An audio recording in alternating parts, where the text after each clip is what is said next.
लाडकी बहीण योजनेच्या मार्च महिन्याच्या हप्त्याबाबत एक मोठा प्रश्न सध्या सर्वांच्या मनात निर्माण झाला आहे.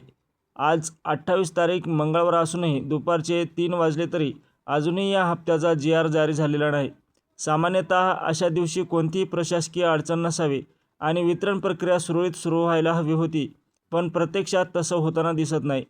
विशेष म्हणजे इतर विभागाचे नवीन नियमितपणे जी.आर. येत आहेत, मात्र या योजनेशी संबंधित सामाजिक न्याय विभाग किंवा महिला व बालविकास विभाग यांच्याकडून कोणतीही अधिकृत घोषणा झालेली नाही. त्यामुळे अनेक लाभार्थ्यांच्या मनात शंका निर्माण होऊ लागली आहे की नेमकं वितरण का थांबले आहे किंवा यामागे कोणतं नेमकं कारण आहे. योजनेची जबाबदारी असलेल्या मंत्री आदित्यताई तटकरे यांनी स्वतः पुढे येऊन या विलंबाबाबत स्पष्ट माहिती देणं अत्यंत आवश्यक आहे. कारण ही योजना राज्यातील महिलांसाठी महत्त्वाची आणि लोकप्रिय आहे. पण जर वेळेवर पैसे मिळाले नाहीत तर योजनेचा उद्देशच काहीसा कमी होतो.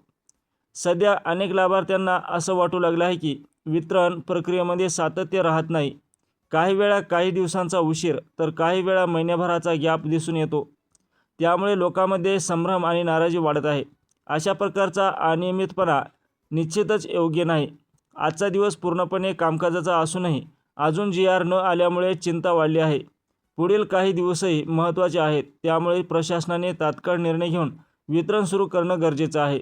म्हणूनच संबंधित विभागांना विनंती आहे की लवकरात लवकर जी.आर. काढून लाभार्थ्यांच्या खात्यात पैसे जमा करावेत. जर तुम्हाला याबाबत काही प्रश्न असतील तर नक्की कमेंटमध्ये विचारा आणि जी.आर. बाबत कोणताही अपडेट आला तर लगेचच तुम्हाला कळवण्यात येईल.